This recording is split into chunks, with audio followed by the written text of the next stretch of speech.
Efendim Geniş Açı'dan hepinize merhabalar. Geniş Açı'da bugün çok güncel bir konuyu işleyeceğiz. Özellikle bazı dönemlerde de kullanımı artan bir unsur. Malumunuz okullar tatil. Tatil dolayısıyla öğrenciler okuldan geriye kalan zamanlarını çeşitli etkinliklerle değerlendirmek isteyeceklerdir. Günümüzün en büyük problemlerinden biri internet bağımlılığı. Bağımlılık derecesine ulaşmadan aslında interneti güvenli ve bilinçli kullanabilmek de önemli. İşte biz bugün bunu konuşacağız.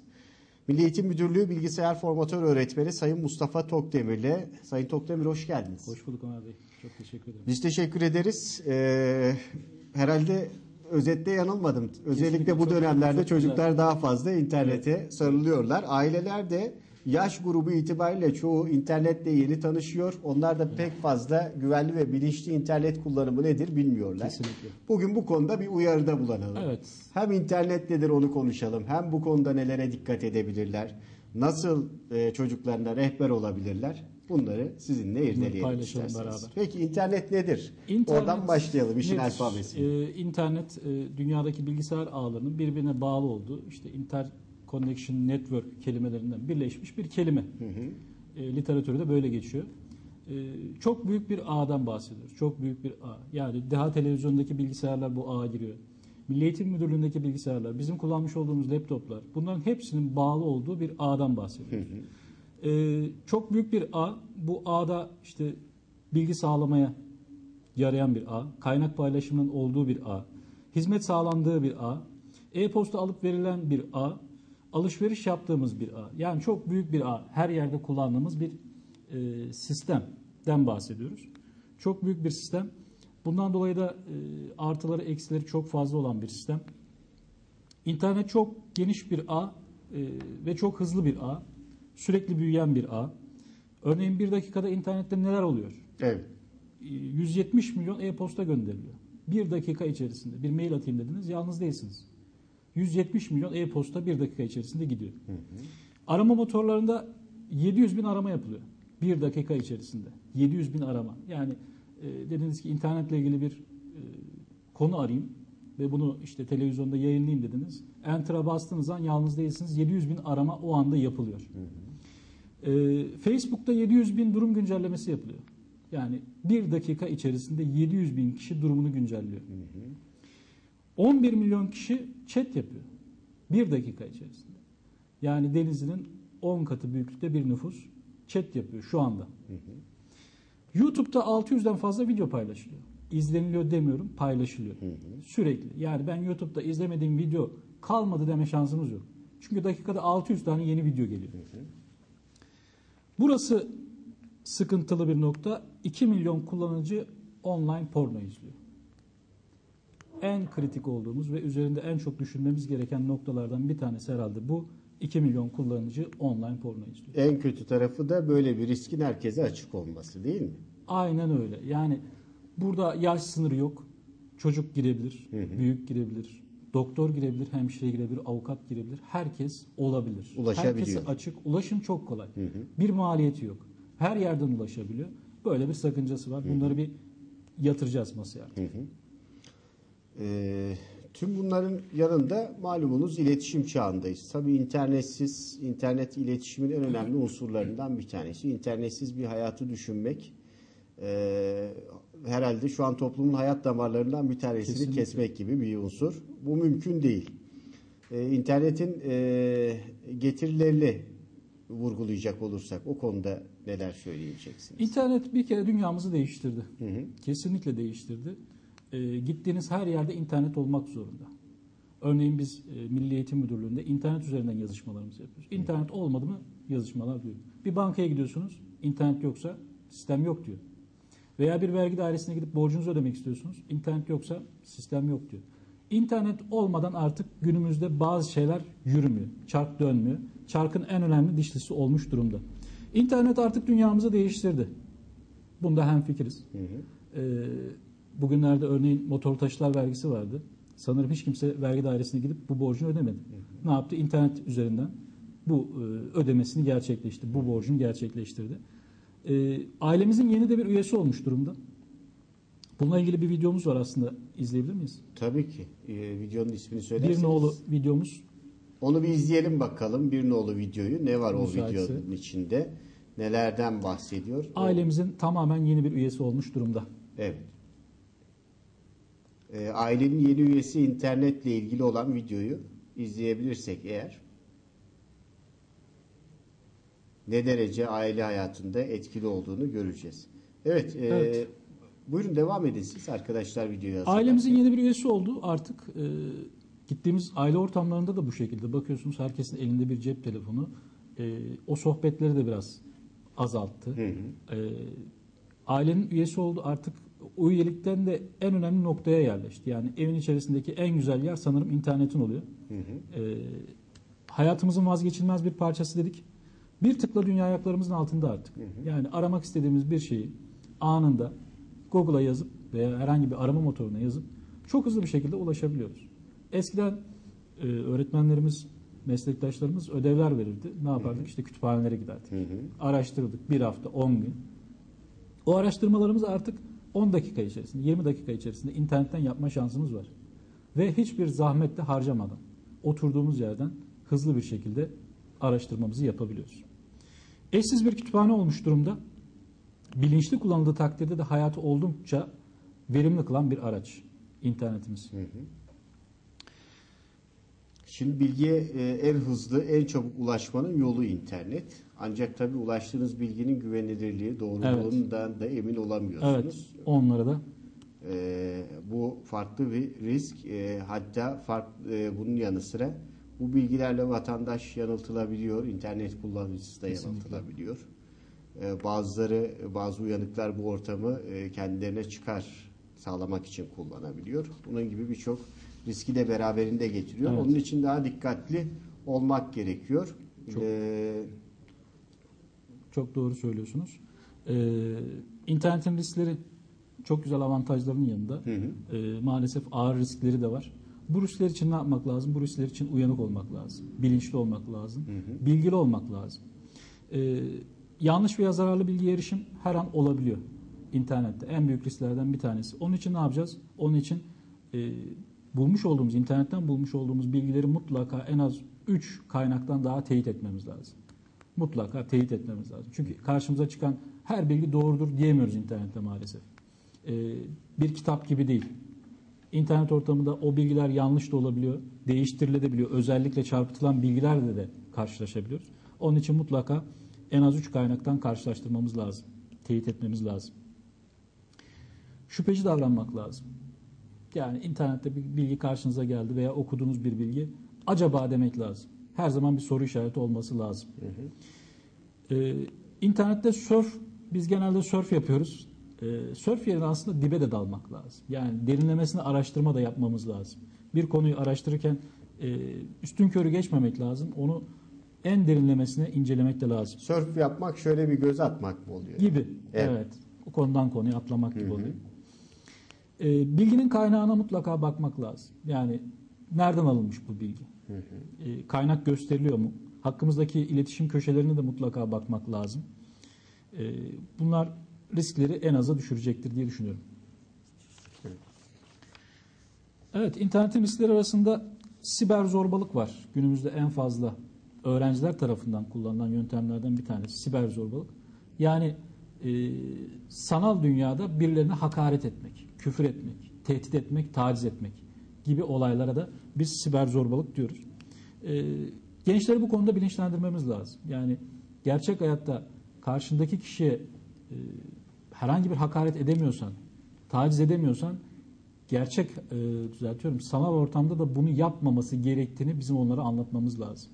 Çünkü gençlere bakıyorsunuz okul ortamlarında çok mülayim bir çocuk, böyle çok efendi bir çocuk ama Facebook'ta veya işte değişik ortamlarda, sosyal paylaşım sitelerinde yazdıklarına bakıyorsunuz, tanıyamıyorsunuz.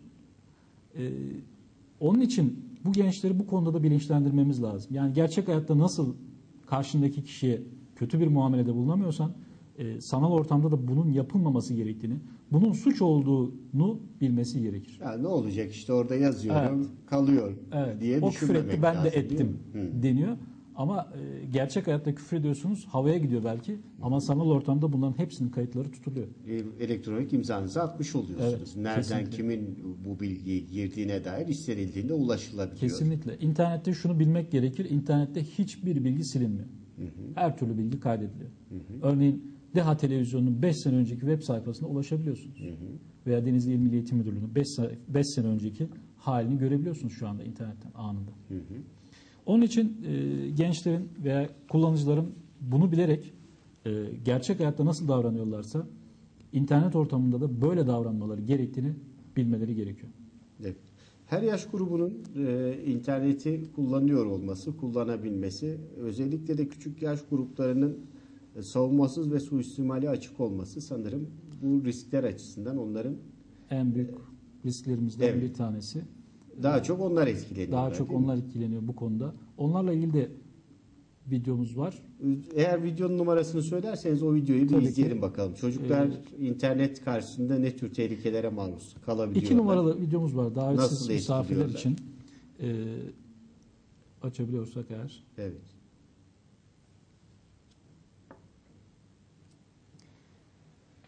Biz Claire bildiğini sanıyordu.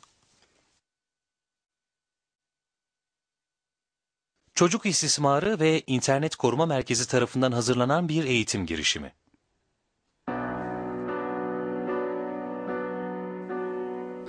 Bildiğimi sanıyordum.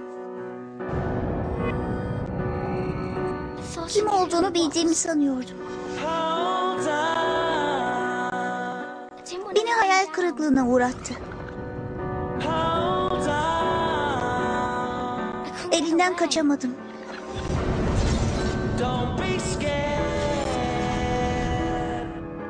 Canımı yaktı.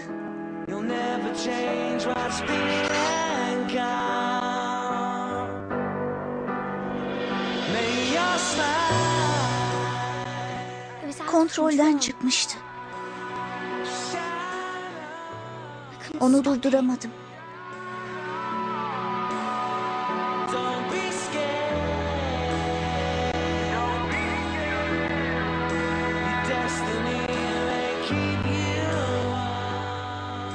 Bana kendimi özel hissettirdi. Benden başkası yoktu sanki.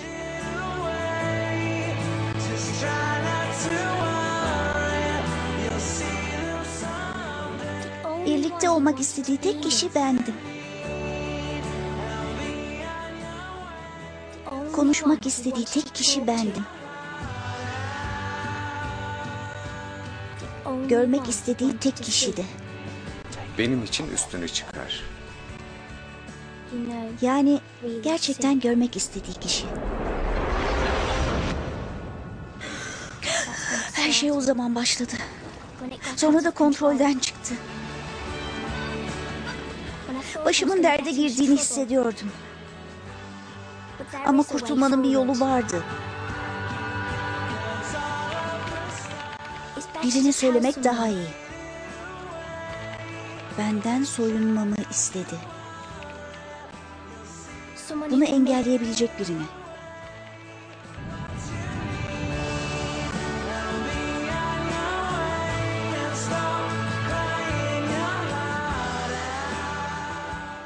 O zaman bütün bunlar hiç yaşanmaz. Artık yapabilecek bir şey olduğunu biliyorum. Hiçbir zaman çok geç değildir. Unutmayın. Bildiğimi sanıyordum. Bunları biliyor musunuz? İnternette kiminle konuşuyorsunuz?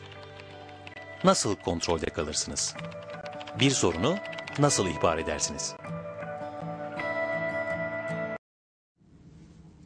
Videodan da anlaşıldığı gibi Batı bu işi çok önemsiyor. Bununla ilgili bilgilendirme spotları hazırlıyor. Son dönemde ülkemizde de bu mümkün artık. Kamu spotları hazırlanıyor. Özellikle gençleri ve çocukları uyarıcı.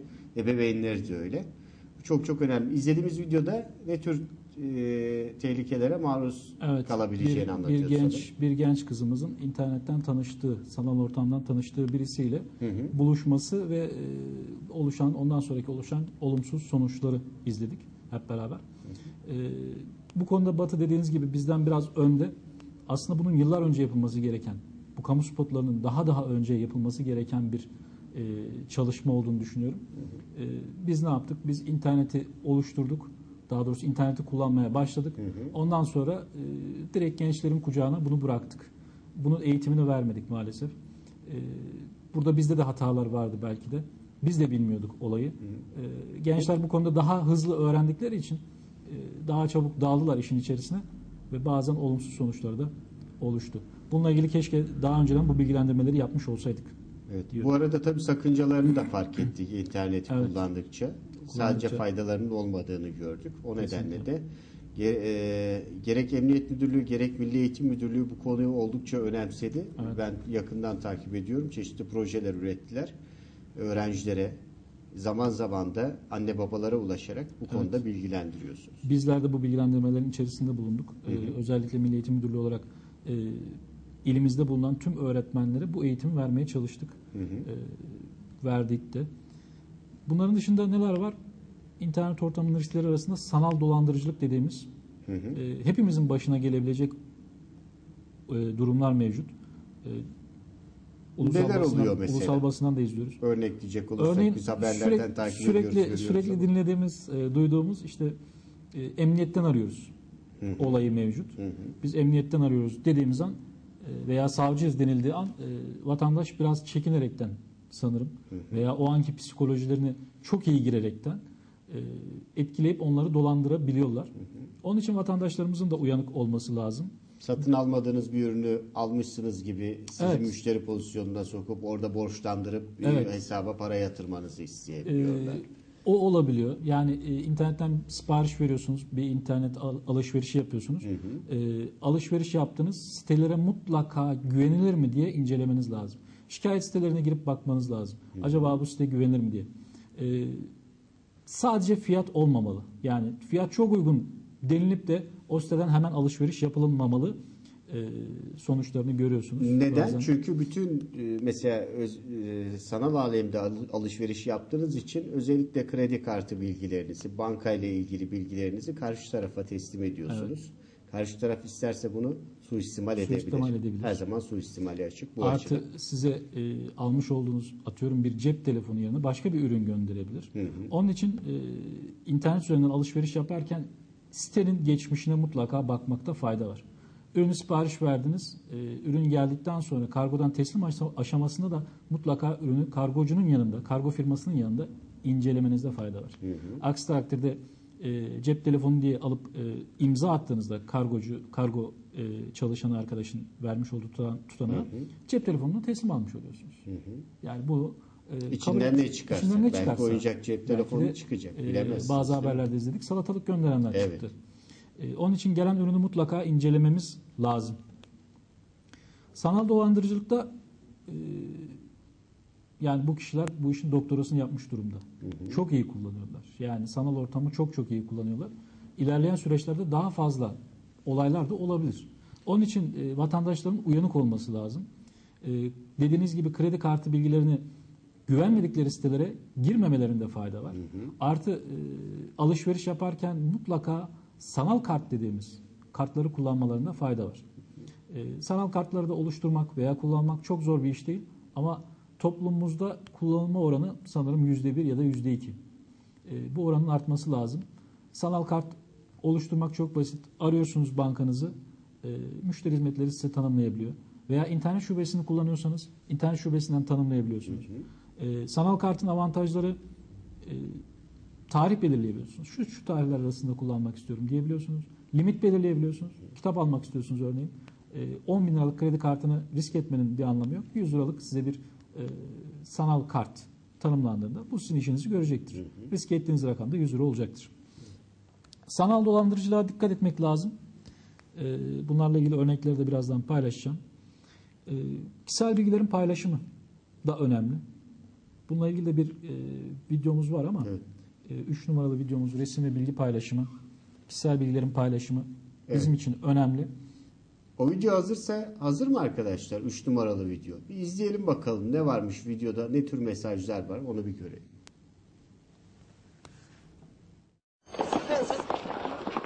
Hey, so cute. How do you know Cal? Come on, Donovan, do it like I taught you. Love the new tattoo, Sarah. Let's go! Dude, that's Sarah.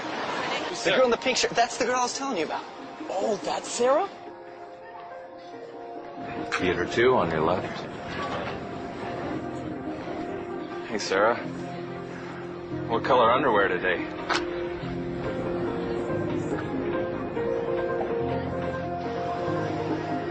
Hey, Sarah. So when you want to post something new? Anything you post online, anyone can see. Family, friends, See you later, Sarah. even not so friendly people. Think before you post.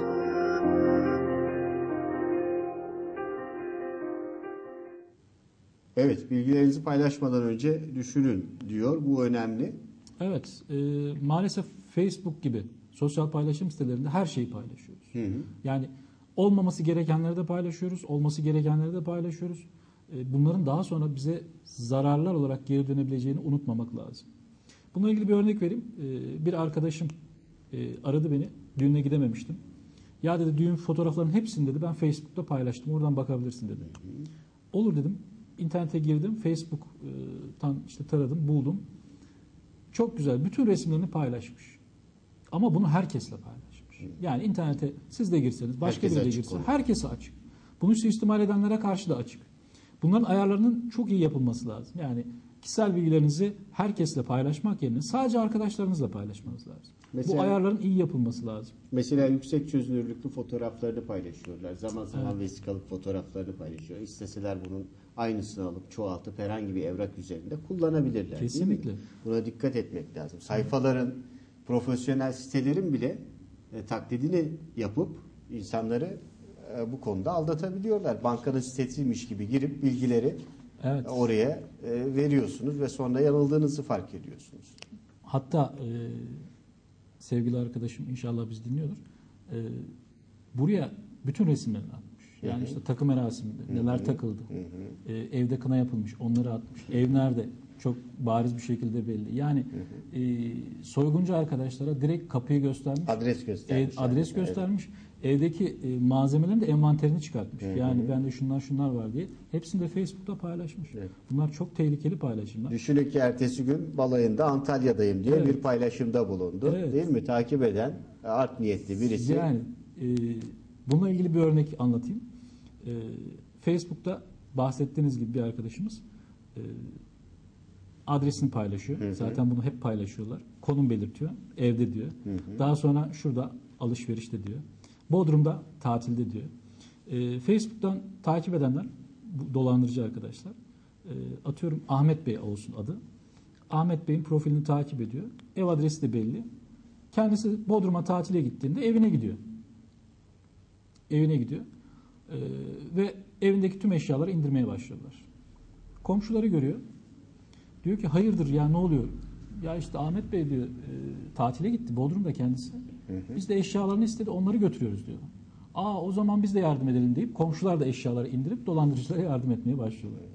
Böyle örneklerle karşılaşmamak için paylaştığımız şeylere dikkat etmemiz lazım. Bunu kimlerle paylaştığımıza çok dikkat etmemiz lazım. Kişisel ayarlarımızın iyi yapılması lazım. Profillerimizde paylaştıklarımızı sadece arkadaşlarımız görebilsin. Bu önemli bir nokta. Sadece arkadaşlarımızın görmesi önemli bir nokta. Tanımadığımız kişilerle arkadaşlık kurma konusunda da dikkatli olmamız lazım. Yani her gelen teklif, işte arkadaşlık teklifi o kişi olmayabilir.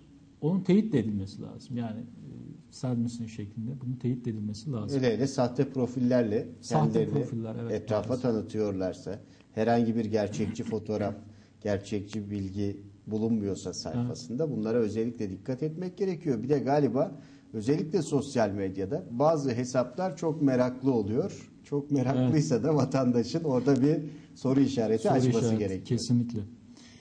Sanal dolandırıcılıkta boyut çok fazla. Onlara dikkat etmemiz lazım. Kişisel bilgilerin paylaşımına dikkat etmemiz lazım. Videomuzdaki gibi. Her türlü resmi paylaşmamak lazım. Bahsettiğiniz gibi yüksek çözünürlükteki resimleri paylaşırken dikkat etmemiz lazım. Paylaştığımız resimlere de dikkat etmemiz lazım. Yani bir bakıyorsunuz yatarken çekilmiş resimleri paylaşıyoruz Facebook'ta. Veya mayolu, bikinili fotoğraflarımızı paylaşıyoruz.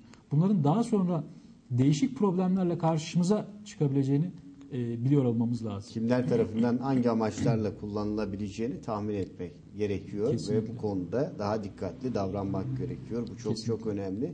Hiç ummadığınız dünyanın öbür ucundan birisi sizin bu özel paylaşımlarınızı alıp istediği şekilde kullanabilir. Kesinlikle. Ve yaygınlaşır. Daha sonra karşınıza bir problem olarak çıkabilir. Buna dikkat etmek gerekiyor. Buyurun. Bir başka dikkat etmemiz gereken şeylerden bir tanesi de zararlı yazılımlar. Yani bilgisayarımızdaki virüsler, antivirüsler, bunlara dikkat etmemiz lazım. Değişik zararlı yazılımlar olabilir. Bunlar neler yapıyor, bunları biliyor olmamız lazım. Bununla ilgili de bir videomuz var. İzleyebilir miyiz? Mümkün Evet, müdür? o videoyu izleyelim. Bu arada videodan sonra ara verelim. Peki. Ben şimdiden arayı anons edeyim. Bir de bir internet hayatımıza ne derece girdi onunla ilgili bir videomuz da vardı. Her iki videoyu da izleyelim. Kısa bir ara ardından sonra yine burada olacağız. Lütfen bizden ayrılmayın.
Bilgisayarıma bir şeyler yükledim. Daha doğrusu pek çok şey. Müzikler, programlar, oyunlar. Aklımın bir köşesinde güvenlik endişesi hep vardı ama nasılsa bir şey yapamam ya da başıma kötü bir şey gelmez diye düşündüm. Ama internete bağlanıp da sürekli bir şeyler indiriyorsanız hattınızdan neler ineceğini asla bilemezsiniz. Bir gün yine bir program indirmiştim ama hemen ardından bilgisayarımın ağırlaştığını fark ettim. Sayfaların yüklenmesi sanki asırlar sürüyordu. Bir elektronik mesaj ya da bir belge yazmak bile çok zaman alıyordu. Pek üstünde durmadım çünkü bilgisayarım eskiydi ve içinde çok şey yüklüydü. Ama ana sayfam birdenbire bedava indirme sitesine dönüşünce internet ayarlarımı kontrol ettim ve bütün ayarların değişmiş olduğunu gördüm. Durum gittikçe kötüleşmeye başladı. İnternete ne zaman girsem açılır pencerelerin bombardımanına uğruyordum. Bilgisayarım çökmesin diye ayarlarımı yenilemem gerekiyordu. Derken işler çığırından çıktı. Elektronik posta hesabıma ulaşamıyordum. Ve birinin banka hesabımı kullandığını fark ettim. Üstelik bilgisayarımda virüs engelleyici program vardı ama hiçbir şey algılamıyordu. Benim fark edemediğim şey 2 ay önce o bedava programı indirirken daha küçük bir programın kendi kendine bilgisayarıma yüklendiğiydi. Bundan hiç haberim olmamıştı.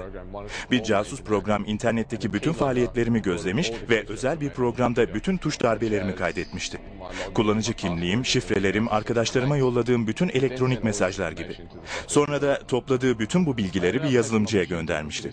Sonunda bilgisayarımı bir uzmana götürdüm. Casus yazılımı bulup temizledi. Ayrıca bankamla ve internet servis sağlayıcımla görüşüp hesaplarımın ayrıntılarını değiştirdim. Günümüzde bedava şeylerin bile bir bedeli var. Belki klişe gibi gelecek ama bir şey fazla iyi görünüyorsa iyi değildir. Artık bilgisayarıma bir şey indirirken bir casus yazılımla ilişkisi olmadığından emin olmaya çalışıyor ve kullanıcı sözleşmesini okuyorum. Bu konuda yardım alabileceğiniz internet siteleri var. Onlar aracılığıyla indireceğiniz programlarla ilgili yorum ve tavsiyelere ulaşabiliyorsunuz. Sadece program indirirken dikkatli olmanız yetmez. Kullanıcı adınızı ve şifrenizi isteyen elektronik posta mesajları özel bilgilerinizi ele geçirmek için hazırlanmış şifre avcısı mesajlardır. Eğer kimden geldiğini bilmediğiniz bir mesaj alırsanız silin gitsin. Önemsiz posta mesajlarını cevaplamayın. Bu gönderene adresinizin doğru olduğunu gösterir. Hayatta hiçbir şey bedava değildir derler. Bu doğru. Hatta internette bile.